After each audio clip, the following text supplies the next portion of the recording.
Bonsoir les enfants. L'histoire de ce soir que je vais vous présenter s'intitule Toto le chien. Cette histoire, écrite et réalisée par le monde des enfants, va bientôt débuter. Mais avant de poursuivre, je t'invite à t'abonner en activant la cloche de notification et en mettant un petit pouce bleu si le contenu te plaît. Bien, à présent, cette histoire va commencer. Es-tu prêt?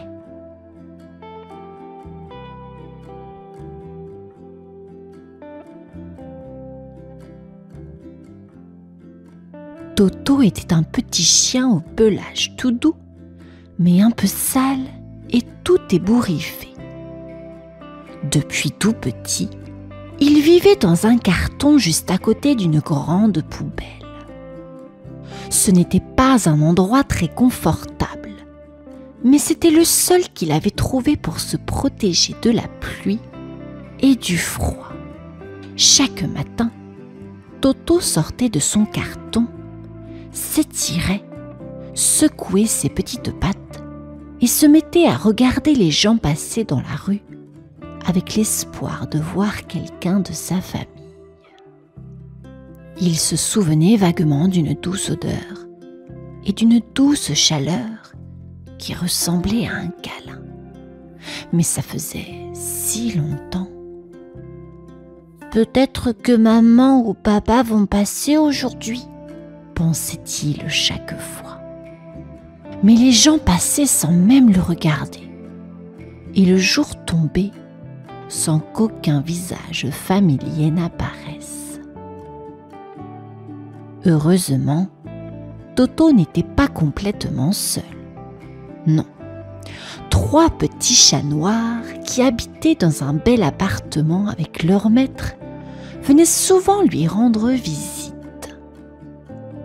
Ces 3 coquins s'appelaient Plume, Griffe et Moustache. Chaque jour, ils apportaient à Toto de petits morceaux de nourriture et jouaient avec lui pour lui remonter le moral. Un jour, « Toto, tu devrais venir chez nous, il y a des coussins tout doux. » Toto sourit tristement et répondit « J'aimerais bien, mais je préfère attendre ici, au cas où ma famille reviendrait. » Les 3 chats le comprenaient, même s'ils trouvaient ça un peu triste. Alors, ils continuaient de revenir chaque jour pour apporter un peu de chaleur et d'amitié à Toto. Toto savait qu'il avait de la chance d'avoir des amis comme Plume, Griffe et Moustache. Les 3 petits chats noirs étaient toujours là pour lui, même s'ils avaient un foyer bien à eux. Leur maître était un gentil monsieur qui prenait soin d'eux, leur donnait de la nourriture délicieuse et des couvertures bien chaudes. Chaque jour, les 3 chats quittaient leur appartement confortable pour aller retrouver Toto près de la poubelle. Plume arrivait en trottinant, Griffe s'installait fièrement sur un muret, et Moustache, le plus gourmand, apportait toujours un petit morceau de nourriture volé du repas. « Tiens Toto, aujourd'hui, c'est un bout de jambon !» disait-il avec un clin d'œil. Toto acceptait toujours la nourriture avec un grand sourire. « Merci Moustache !» Il adorait le jambon. C'était pour lui un vrai festin. Les 3 chats s'installaient alors autour de lui et ils jouaient tous ensemble en riant. Ils couraient autour de la poubelle, faisant semblant de se chasser, et Toto oubliait pendant un instant qu'il n'avait pas de famille. Plume adorait grimper partout et disait souvent en rigolant « Toto, tu devrais essayer !» Mais Toto n'était pas très bon en escalade Alors il restait en bas et les encourageait. Le soir venu, les 3 amis disaient au revoir à Toto, le cœur un peu lourd de le laisser seul. « À demain, Toto !»« À demain, Toto !»« À demain, Toto !» criait-il en s'éloignant.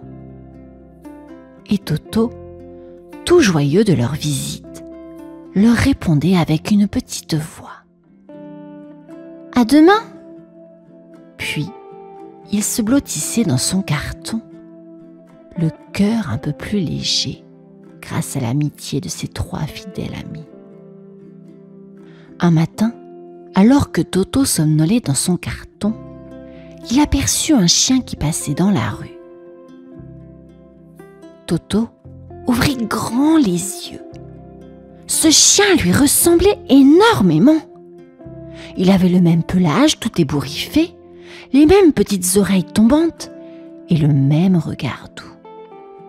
Toto sentit son cœur battre très fort. Et si c'était un membre de sa famille, peut-être un grand frère ou peut-être même son papa? Sans réfléchir, Toto bondit hors de son carton et se mit à courir après le chien. « Attends !» cria-t-il de toutes ses forces. Le chien ne s'arrêta pas. Alors Toto accéléra encore. Il zigzaguait entre les passants, évitait les vélos et sa petite queue frétillait d'excitation. Enfin, le chien s'arrêta dans un coin de la rue, un peu surpris de voir Toto arriver tout essoufflé. « Salut, toi! Pourquoi tu cours comme ça ?» demanda-t-il gentiment. Toto, tout haletant, osa enfin poser la question. « Est-ce que tu es mon papa ?» Le chien le regarda avec un sourire triste et secoua la tête. « Non, petit, je ne suis pas ton papa. Mais je connais quelqu'un qui pourrait t'aider. Mon maître est très gentil. Il adore les chiens. Et il serait sûrement heureux de te rencontrer. » Toto hésita un instant. Aller avec ce chien inconnu? Il avait un peu peur, mais l'idée d'une nouvelle famille le réchauffait. « D'accord, je viens avec toi, » dit-il en souriant timidement. Toto suivit son nouvel ami, tout excité, mais un peu nerveux. Il marchait en regardant autour de lui, ses petites pattes pressées mais hésitantes.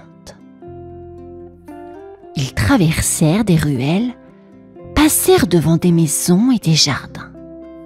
Toto ne pouvait s'empêcher de se demander si ce grand chien pourrait vraiment lui offrir un foyer, un endroit rien qu'à lui. Enfin, ils s'arrêtèrent devant un grand portail en fer forgé. De l'autre côté, Toto aperçut un immense jardin rempli de fleurs, d'arbres et même d'une fontaine. Au fond du jardin, il vit un manoir grand et impressionnant. « Waouh! Oh, c'est ici que tu habites ?» demanda Toto, les yeux écarquillés.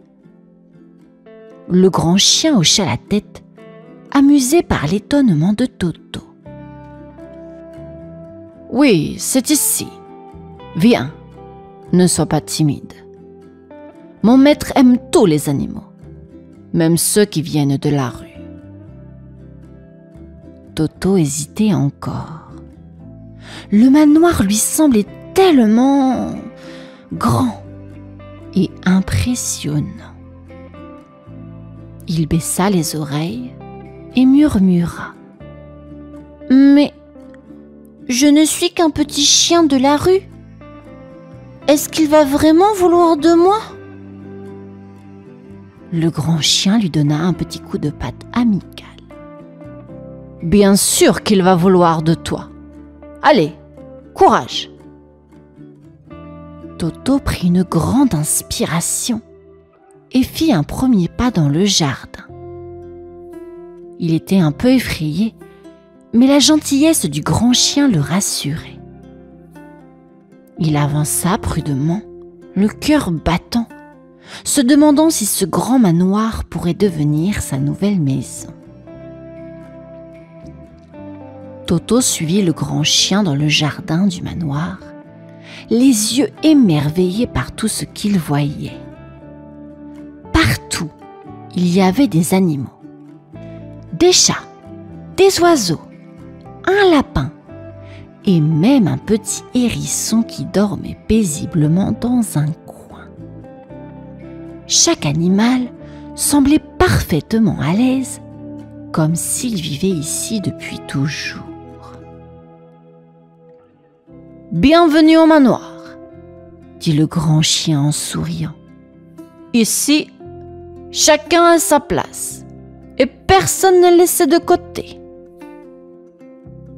Toto marchait tout doucement, un peu impressionné.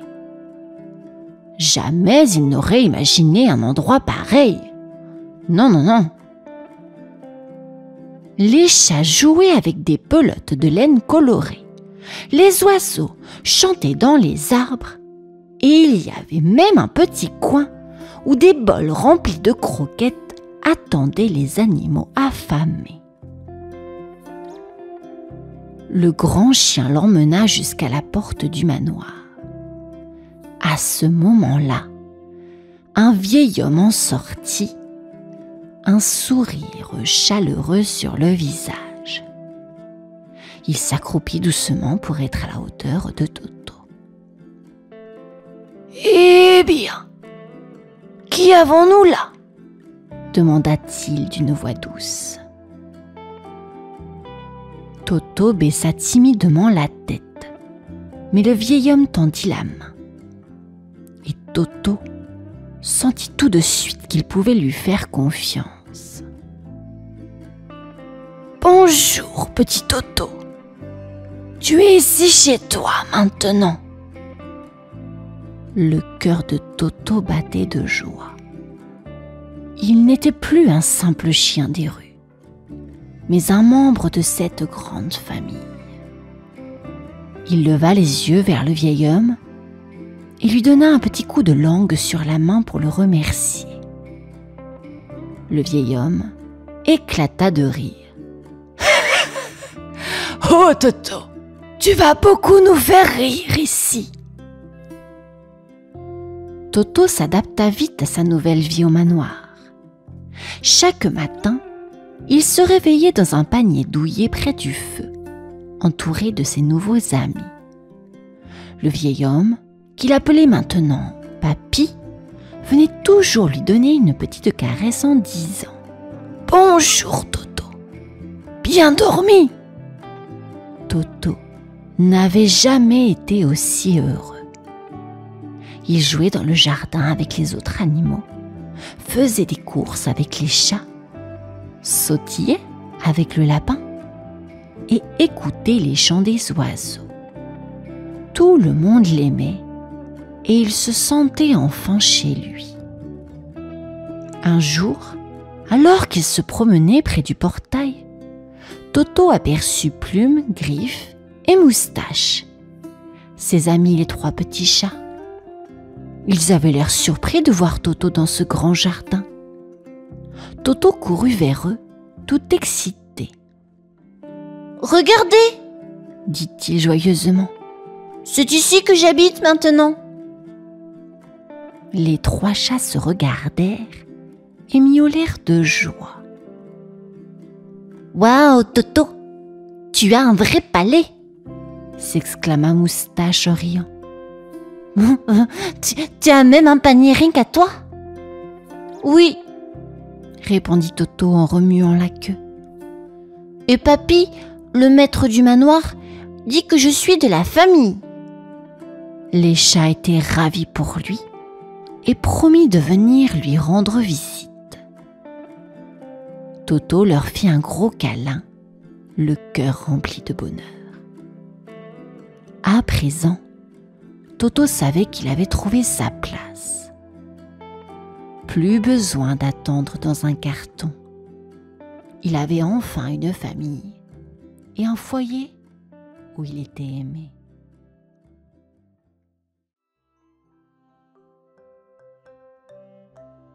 Dans un petit village, bordé de champs verdoyants, vivait Moustache, un chat dont la réputation de méchant n'était plus à faire.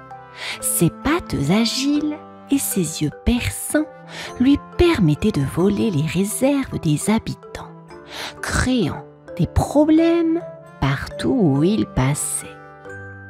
La tranquillité du village était régulièrement perturbée par ses courses effrénées et ses cris aigus.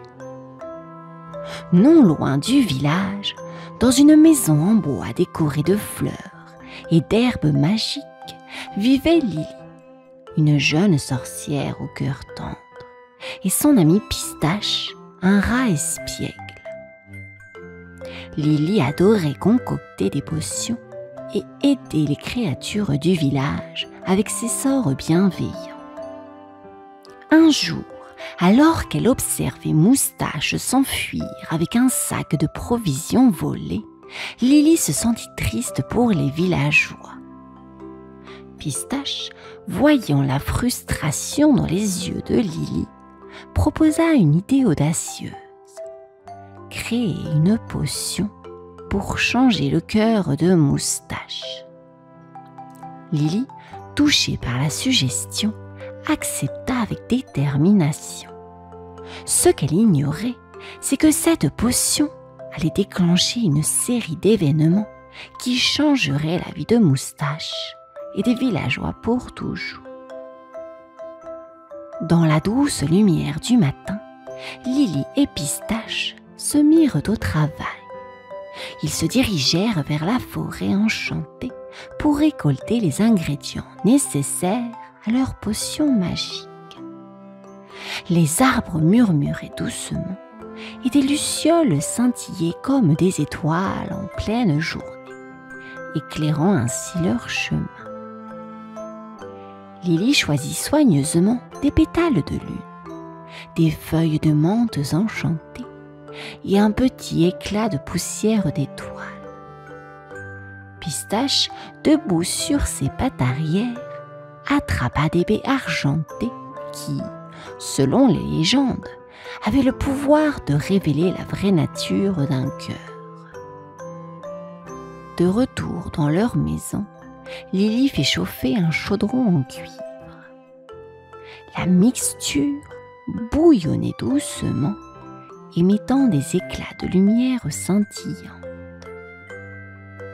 Pistache ajouta une pincée de poudre de rêve et Lily versa le mélange dans un grand bol, le parfum enivrant, envahissant la pièce. « Voilà, Pistache, c'est prêt !» annonça Lily, observant la potion qui brillait comme un trésor caché. Ils placèrent le bol près d'un chemin fréquenté par Moustache, espérant que le chat curieux le découvrirait.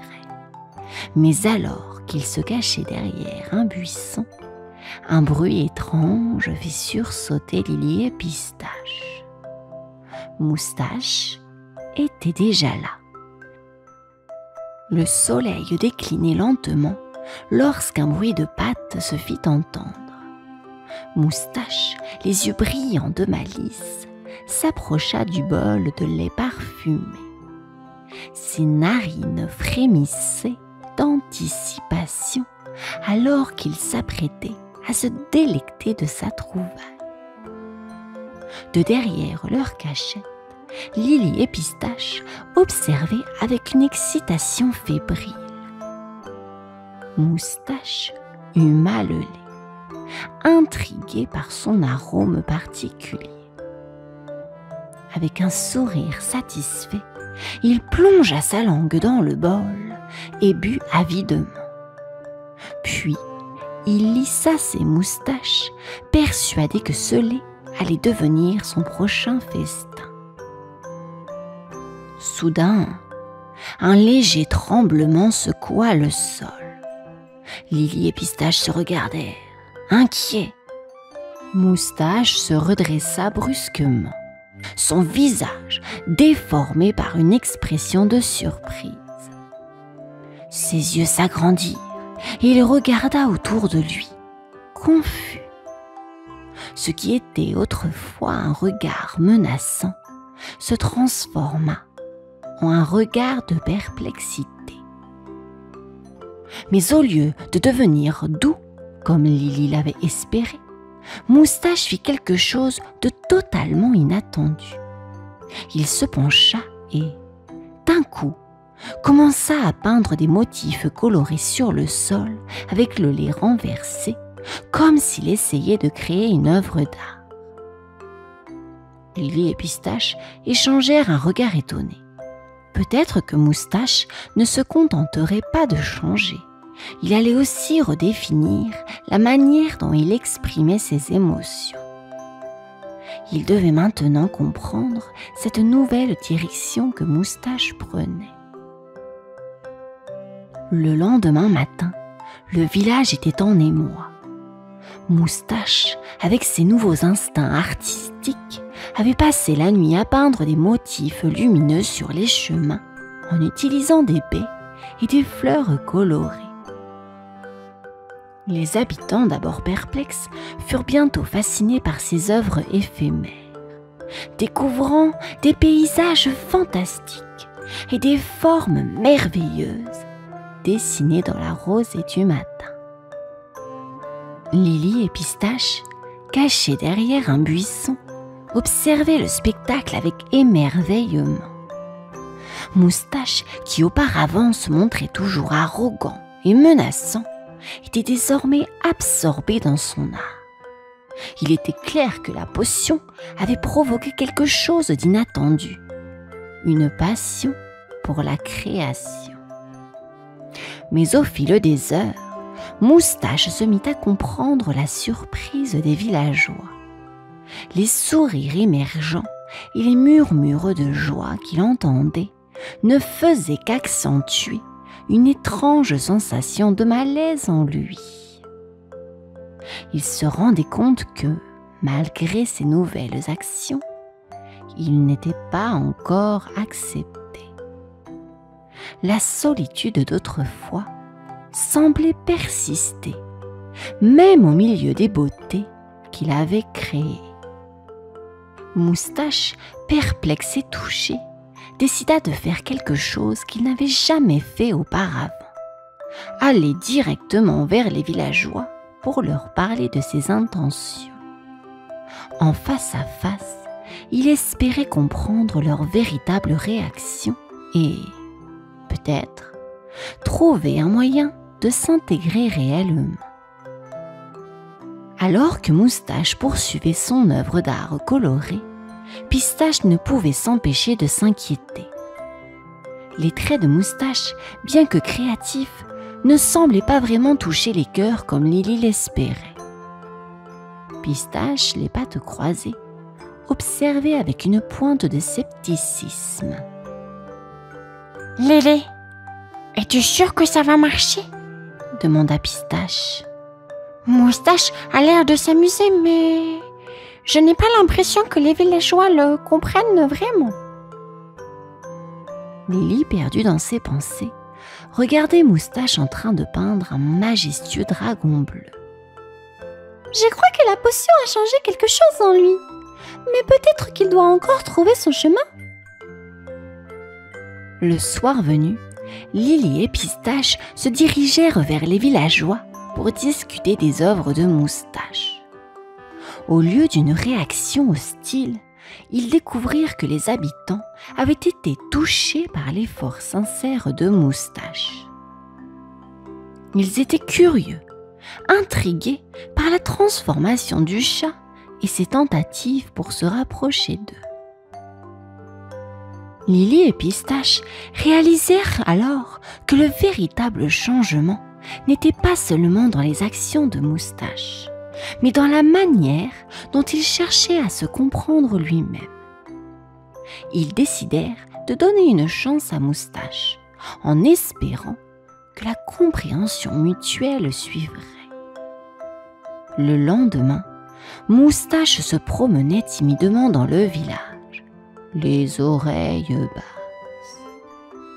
Les motifs peints la veille avaient intrigué et captivé les villageois, mais Moustache savait que pour être vraiment accepté, il devait faire un pas de plus. Lily et Pistache, observant de loin, virent Moustache s'approcher d'un groupe d'enfants jouant avec des ballons. Plutôt que de rester en retrait, il s'assit doucement à leur côté, les regardant jouer avec un mélange de curiosité et de réserve. Un petit garçon, remarquant la présence de Moustache, l'invita à rejoindre le jeu. Moustache, les yeux écarquillés de surprise, accepta l'invitation et commença à participer avec une lenteur hésitante. Peu à peu, il s'impliqua, apprenant à se mouvoir avec les enfants et se trouvant réconforté par leurs rires et leurs encouragements. Les villageois, voyant cette interaction, commencèrent à réaliser que Moustache n'était pas seulement un chat méchant devenu artiste, mais qu'il cherchait vraiment à se connecter. En fin de journée, Moustache se retrouva assis sur un banc avec les enfants, observant le coucher du soleil. Tandis que les derniers rayons dorés éclairaient ses yeux, il comprit que son voyage n'était pas fini. Mais pour la première fois, il se sentait prêt à continuer, non pas en cherchant des accolades, mais en cherchant simplement à être une partie de quelque chose de plus grand.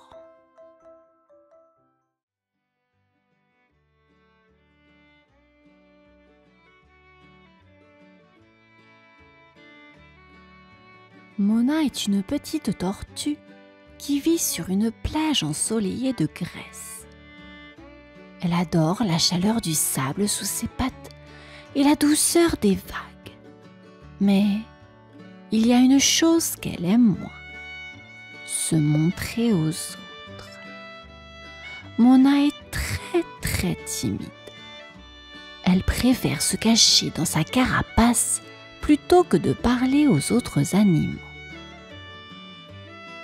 Chaque jour, elle voit ses voisins, les mouettes, les crabes et même les autres tortues jouer ensemble. Ils rient, courent et semblent s'amuser tellement. Mona les regarde de loin, cachée sous un palmier. J'aimerais bien jouer avec eux, mais... Et s'ils ne m'aiment pas ? Se dit-elle un peu inquiète. Quand quelqu'un s'approche pour lui parler, Mona rentre vite dans sa carapace. Elle n'ose pas dire bonjour ou se présenter. Elle est trop gênée. Ils vont penser que je suis trop lente ou trop ennuyeuse, pense-t-elle souvent. Un jour, pendant qu'elle observait les autres animaux jouer à cache-cache sur la plage, elle entendit une voix joyeuse derrière elle. « Hé, salut! Tu veux jouer avec nous ?» C'est Piccolo, le nouveau crabe de la plage. Il est toujours plein d'énergie et adore inviter tout le monde à s'amuser. Mona secoue doucement la tête et murmure « Non, merci !» avant de rentrer dans sa carapace. Piccolo, surpris, la regarde et se gratte la tête avec sa pince. « Elle a l'air très timide, pense-t-il.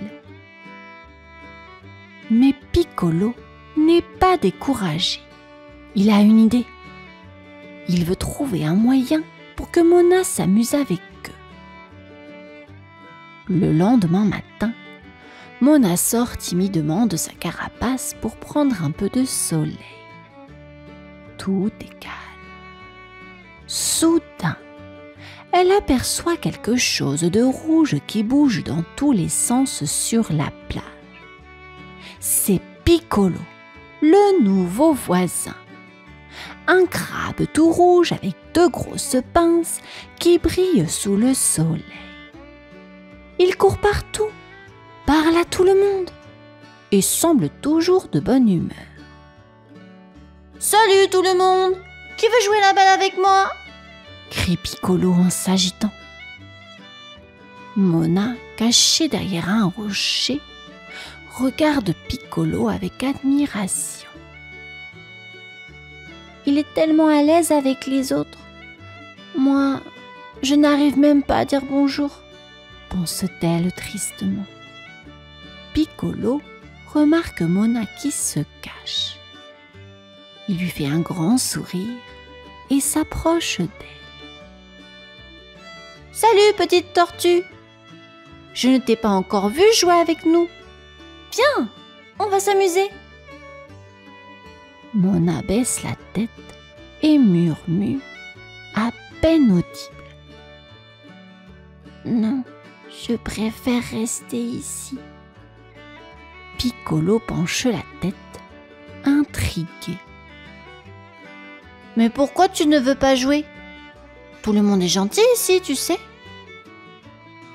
Mona rougit un peu et rentre dans sa carapace. « Je suis trop timide et trop lente. » Piccolo réfléchit un instant. Il faut trouver quelque chose de spécial pour elle, se dit-il. Puis, avec un grand sourire, il s'écrie. « Oh, j'ai une idée !» Il claque joyeusement ses pinces et se précipite pour préparer une surprise pour Mona. Il est bien décidé à l'aider à s'amuser avec les autres et il sait exactement comment faire. Piccolo était tout excité par son idée. Il passa la journée à courir partout, organisant une grande course de tortues. Il demanda à tous les animaux de la plage de participer. Mais pour Piccolo, la plus importante, c'était Mona. Il voulait qu'elle se sente bien et qu'elle participe à la course. Le jour de la course, Piccolo alla voir Mona, qui était encore cachée derrière son rocher préféré. « Salut Mona !» dit-il joyeusement. « J'ai organisé une course de tortues juste pour toi. » Mona ouvrit grand les yeux. Une course de tortues? Mais je suis trop lente, Piccolo. Et tout le monde va me regarder, répondit-elle en rentrant un peu dans sa carapace. Piccolo sourit. C'est pas grave d'être lente, Mona. L'important, c'est de s'amuser avec les autres. Tu n'as pas besoin de gagner. Viens, tout le monde est là pour te soutenir. Mona hésitait. L'idée de courir devant tout le monde la rendait très nerveuse. Mais et s'ils se moquent de moi? Murmura-t-elle. Piccolo secoua la tête. Personne ne va se moquer de toi, Mona. Tout le monde veut te voir t'amuser. Et si tu veux, je serai là avec toi pendant toute la course. Mona regarda Piccolo. Il était si sûr de lui, était si gentil. Elle prit une grande respiration. D'accord, je vais essayer. Piccolo sauta de joie. Super, youpi! Tu verras, ce sera amusant. Mona était toujours inquiète, mais quelque chose en elle voulait essayer. peut-être que cette fois, tout se passerait bien. Au moment du départ de la course, tous les animaux s'étaient rassemblés sur la plage. Il y avait des mouettes perchées sur les rochers, des crabes qui couraient partout, et même les petites méduses qui flottaient près du bord de l'eau. Ils étaient tous là pour voir la grande course des tortues. Mona tremblait un peu. « Je suis vraiment trop lente pour ça !» se dit-elle en regardant les autres tortues, prêtes à partir. Piccolo, toujours à côté d'elle, lui sourit. « Ne t'inquiète pas, Mona. Rappelle-toi, ce n'est pas pour gagner, c'est pour s'amuser. » Le signal de départ fut donné. « Prêt, partez !» cria Seili la mouette en agitant ses ailes. Les autres tortues partirent en avant, certaines un peu plus rapides que Mona. Elle avançait tout doucement, un pas après l'autre, sa petite carapace scintillant sous le soleil. Les spectateurs la regardaient avancer, intrigués par sa lenteur. Mais personne ne riait. Au contraire, ils l'encourageaient. « Vas-y, Mona, tu peux le faire !» criait Bibble le crabe. « Allez, Mona, tu es super !» ajouta Seili. Mona entendait les encouragements et quelque chose de nouveau grandissait en elle. Oh, de la confiance. Elle sourit doucement, même si elle était encore loin de la ligne d'arrivée. Pour la première fois, elle se sentait bien, même en étant la plus lente. « Je peux le faire à mon rythme », se dit-elle en continuant. Petit à petit, Mona se rendit compte que ce n'était pas si terrible. Elle avançait tranquillement, avec Piccolo à ses côtés, et pour la première fois, elle s'amusait vraiment. Mona avançait lentement, mais sûrement. Elle regardait autour d'elle et voyait que les autres animaux ne se moquaient pas. Au contraire, ils l'encourageaient tous avec des sourires. Chaque petit pas qu'elle faisait était applaudi. « Allez, Mona, tu es presque là !» cria Seili la mouette en faisant des cercles dans le ciel. Piccolo, toujours à ses côtés, souriait. « Tu vois, tout le monde est avec toi. » Mona commença à se sentir différente. Elle n'était plus gênée d'être lente. En fait, elle se rendait compte que peu importe la vitesse à laquelle elle avançait, l'important était de participer. Pour la première fois, elle se sentait bien sous le regard des autres.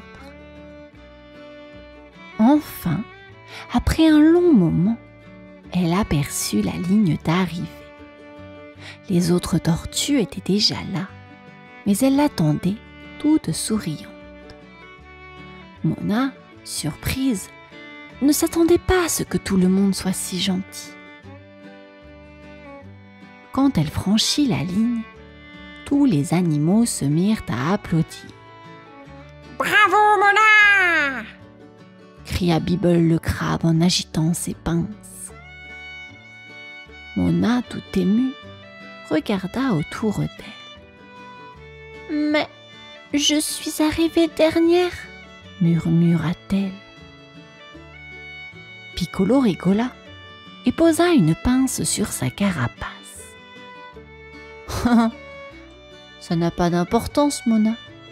Ce qui compte, c'est que tu l'as fait. Et tu as été très courageuse. » Mona sourit timidement. Elle se sentait fière d'avoir terminé la course. Pour la première fois, elle n'avait pas peur du regard des autres. « Merci, dit-elle doucement, les yeux brillants de joie. Elle réalisa alors que sa timidité n'était plus aussi lourde qu'avant. Après la course, tous les animaux se rassemblèrent autour de Mona. Ils étaient si fiers d'elle. Piccolo, avec son sourire habituel, lui dit : « Tu as fait un super travail, Mona. Tu es plus courageuse que tu ne le crois. » Mona, qui était d'habitude si timide, sentit quelque chose de nouveau grandir en elle. Elle n'avait plus envie de se cacher. « Merci, Piccolo. Et merci à vous tous, » dit-elle doucement. C'était la première fois qu'elle parlait devant autant de monde. Seili la mouette s'approcha en riant. Ah là là là. Et maintenant, Mona, qu'est-ce que tu veux faire? On joue tous ensemble? Mona hésita un instant, mais cette fois, elle ne se cacha pas. « Oui, je veux jouer avec vous, » répondit-elle avec un petit sourire. Les autres animaux sautèrent de joie. « Super !» cria Bibble le crabe en agitant ses pinces. Ils se mirent tous à jouer sur la plage, courant et riant ensemble. Mona, pour la première fois, se sentait vraiment à sa place.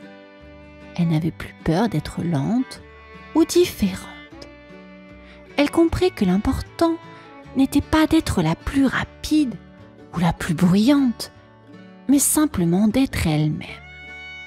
Et en étant elle-même, elle avait trouvé des amis qui l'aimaient telle qu'elle était. Ce soir-là, alors que le soleil se couchait sur la plage, Mona s'allongea sur le sable, fatiguée mais heureuse. Elle sourit en pensant à tout ce qu'elle avait accompli. « Peut-être que je ne suis pas si timide après tout, » se dit-elle en fermant doucement les yeux. Et désormais, Mona n'avait plus peur de sortir de sa carapace pour vivre de nouvelles aventures.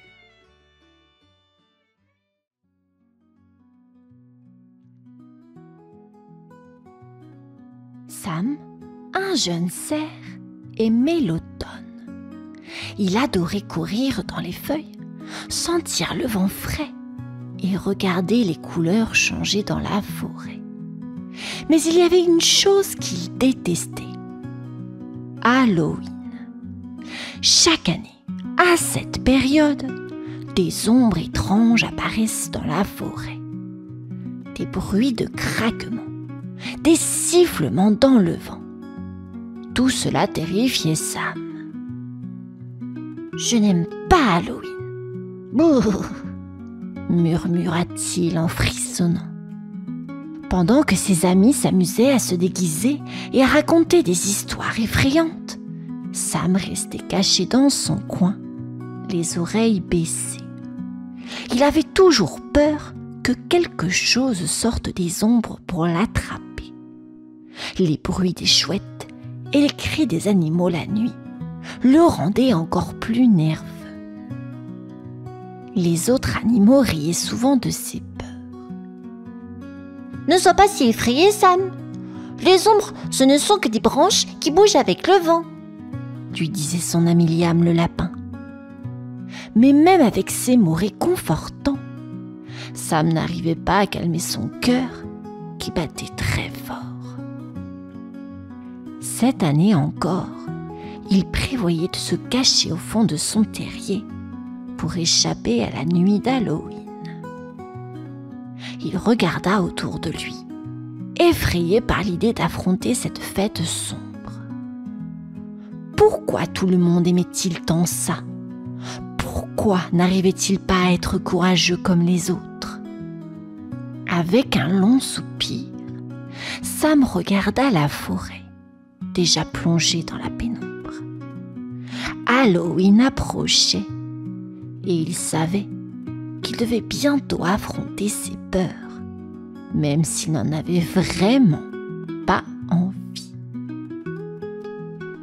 Sam marchait dans la forêt, les oreilles baissées, toujours inquiet pour Halloween. Alors qu'il trottinait entre les arbres, il entendit une voix douce mais profonde. C'était Hibou, perché sur une branche, observant la forêt en dessous. « Sam, Halloween te fait peur, n'est-ce pas ?» demanda Hibou. Sam hocha la tête sans rien dire, un peu gêné. « J'ai une histoire pour toi, une vieille légende, » continua Hibou. « On raconte que celui qui porte une guirlande de lumière autour de ses bois peut repousser tous les ombres effrayantes d'Halloween. » Sam releva la tête, intrigué. « Des lumières dans mes bois ?» pensa-t-il. Il n'avait jamais entendu parler d'une telle chose. Mais l'idée d'avoir des lumières qui brillaient et chassaient ses peurs lui plaisait beaucoup. « Tu devras la trouver, bien sûr, » dit Hibou avec un clin d'œil. « Elles sont cachées dans un endroit spécial de la forêt, mais seuls les plus courageux peuvent les porter. » Sam frissonna. Lui, courageux, ce n'était pas vraiment son truc. Mais l'idée d'avoir des bois qui brillent et qui repoussent toutes les ombres lui donnait envie d'essayer. Peut-être que cette guirlande pourrait vraiment changer les choses. « Merci, Hibou, » dit Sam avec un petit sourire timide. Il regarda la forêt autour de lui. Soudain, il se sentit un peu plus fort. Peut-être qu'il pourrait trouver cette guirlande magique. Peut-être que cette année, Halloween serait moins effrayant après tout. Et avec cela, Sam se mit en route, déterminé à retrouver ses lumières magiques. Sam était maintenant déterminé. Il devait trouver cette guirlande magique. Alors, dès que le soleil se leva, il s'aventura plus profondément dans la forêt. Les arbres étaient grands et leurs branches formaient des ombres étranges sur le sol. Mais Sam se sentait plus courageux. En chemin, il rencontra Lucie la luciole. « Sam, où vas-tu ?» demanda Lucie en volant autour de lui. « Je cherche une guirlande magique pour ne plus avoir peur d'Halloween, » répondit Sam. « Oh, mais je peux t'aider. Je connais bien la forêt et je peux t'éclairer ton chemin, » dit-elle joyeusement. Sam sourit. Avec Lucie à ses côtés, il se sentait encore plus confiant. Ensemble, ils continuèrent leur marche à travers les bois sombres. À un moment, ils arrivèrent à une rivière agitée. Sam ne savait pas comment la traverser. Soudain, Castor apparut, tenant un bâton entre ses dents. « Besoin d'aide ?» demanda Castor en souriant. « Je peux construire un petit pont pour toi. » Sam était ravi. Et en un rien de temps, Castor avait bâti un pont solide. Sam traversa prudemment avec Lucie qui éclairait chaque pas. Enfin, ils atteignirent une clairière secrète. Au milieu, posée sur un rocher, se trouvait la guirlande de lumière. Elle brillait doucement, comme si elle l'attendait. « Elle est magnifique !» murmura Sam, émerveillé. Il la prit délicatement et l'enroula autour de ses bois. Les lumières s'allumèrent instantanément, scintillantes dans la nuit qui approchait. Sam se sentait prêt. Sam, avec la guirlande de lumière enroulée autour de ses bois, se tenait fièrement au milieu de la clairière. Les lumières brillaient doucement, projetant une lueur réconfortante dans l'obscurité qui commençait à tomber. Sam ressentit une chaleur étrange, mais agréable, se répandre dans tout son corps. Il ne se sentait plus seul, ni effrayé. Je crois que ça marche vraiment, murmura-t-il, un peu inquiet quand même. Mais alors, quelque chose de magique se produisit. Les ombres autour de lui, si terrifiantes auparavant, commencèrent à reculer, comme si elles avaient peur de la lumière.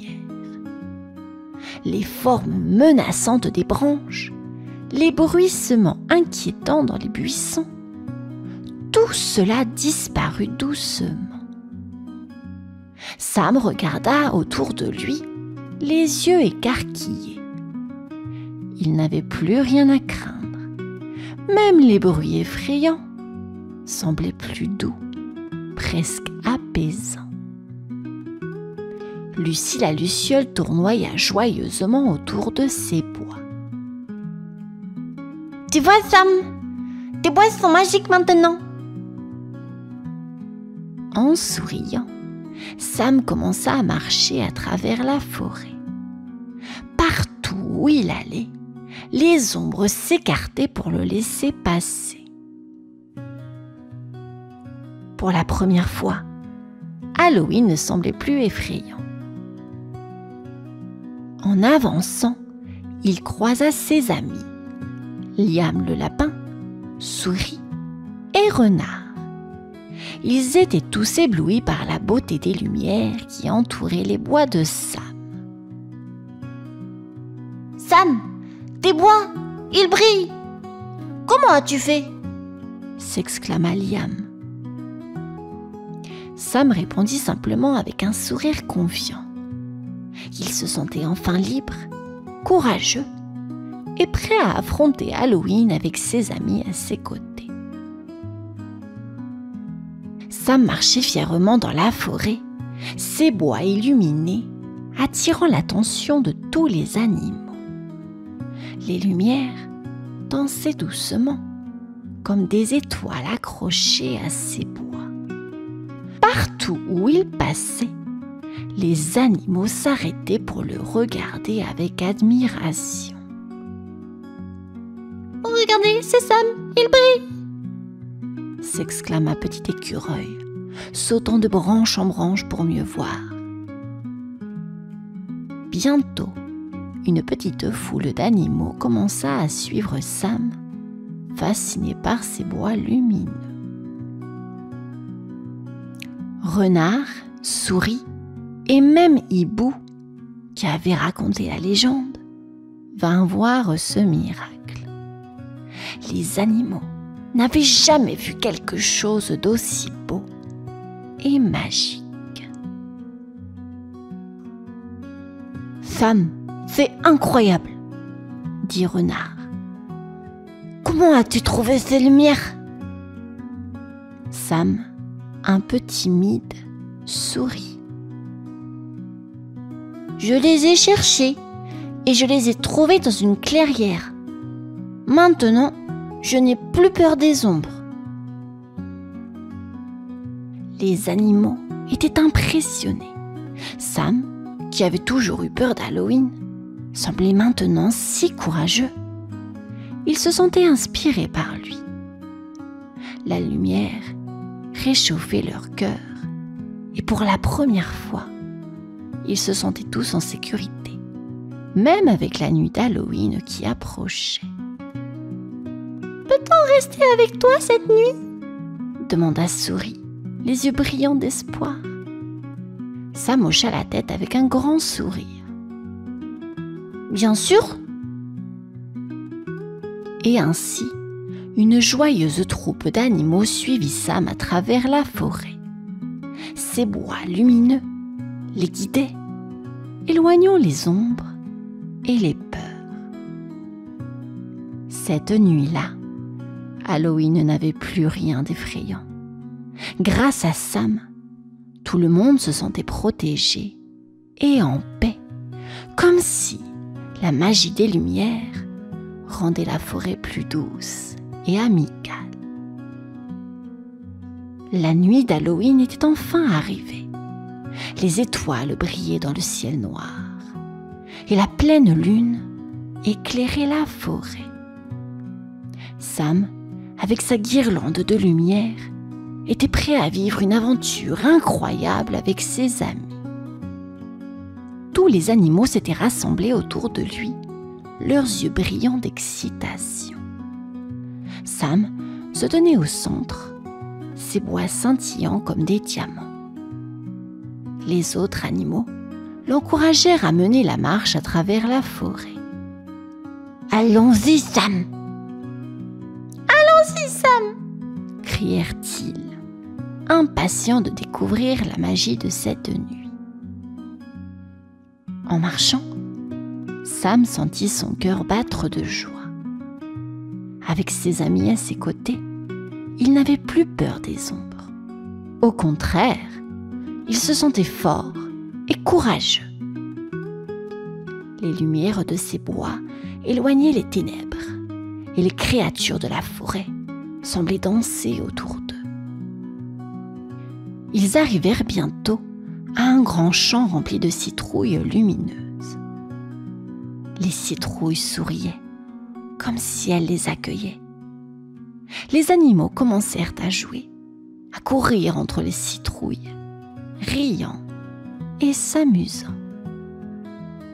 Sam avait enfin découvert la magie d'Halloween. Les heures passèrent et bientôt, il était temps de rentrer. Sam regarda ses amis, heureux. « Merci d'avoir été avec moi, » dit-il, la voix pleine de joie. Tous les animaux remercièrent Sam pour sa lumière. Ensemble, ils retournèrent chez eux, le cœur léger. Sam avait appris que le véritable courage venait de l'intérieur. Cette nuit d'Halloween serait gravée dans leur mémoire, non pas comme une nuit de peur, mais comme une nuit de magie, d'amitié et de rire. Fin de cette histoire, les enfants. J'espère qu'elle vous aura plu. À bientôt et bonne nuit.